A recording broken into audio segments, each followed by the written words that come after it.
રામ સેના તેમજ અન્ય હિન્દુ સંગઠન દ્વારા પ્રાંત અધિકારીને આવેદનપત્ર આપવામાં આવ્યું। આણંદ જિલ્લાના ખંભાત નગરપાલિકા દ્વારા ચીફ ઓફિસર શ્રીએ ધાર્મિક મંદિરો તોડવા નોટિસ પાઠવતા જન આક્રોશ જોવા મળી રહ્યો છે।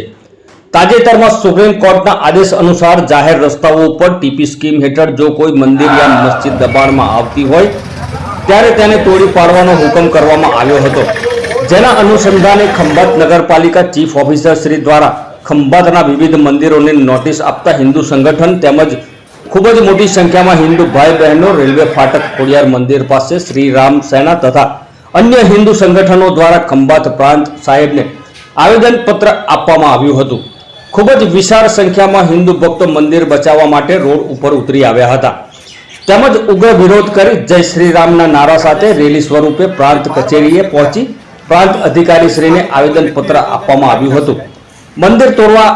આપેલ નોટિસના વિરોધમાં કોંગ્રેસ પક્ષે પણ સમર્થન જાહેર કર્યું હતું। તંત્રએ ચિંતા કરવી જોઈએ કે આટલા બધા હિન્દુ સમાજના લોકોની જે આસ્થાનું કેન્દ્ર છે એવા મંદિર જે 100 વર્ષ જૂના છે એમાંથી એક પણ મંદિરને હટાવવું ના જોઈએ અને એક પણ મંદિર એ પ્રકારની કોઈ સ્થિતિમાં નથી કે એમાં નવું કોઈ કામ કરવું હોય અથવા વિકાસનું કોઈ કામ કરવું હોય એને નડે તો આ મંદિર ના હટે એવી સંપૂર્ણ હિન્દુ સમાજની આસ્થા છે અને આસ્થાનું માન તંત્રએ રાખવું જોઈએ એવી આશા છે। ધર્મો રક્ષતી રક્ષિત ધર્મના માટે જે કામ કરવા નીકળેલા માણસો મંદિર બનાવીને બેઠા હોય એ લોકોને જે અડચણરૂપ થાય એ અધર્મી કહેવાય। માટે એક પણ મંદિર તૂટવું ન જોઈએ। અને હું જ્યારે RSSને વિશ્વ હિન્દુ પરિષદમાં હતો ત્યારે ગીત ગાતો હતો, શ્રી રામ જય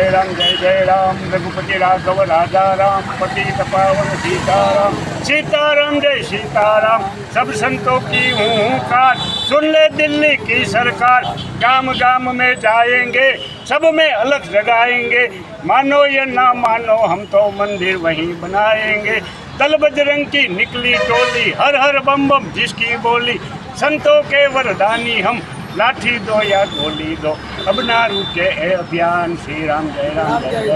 बोलो जय श्री राम जय श्री राम।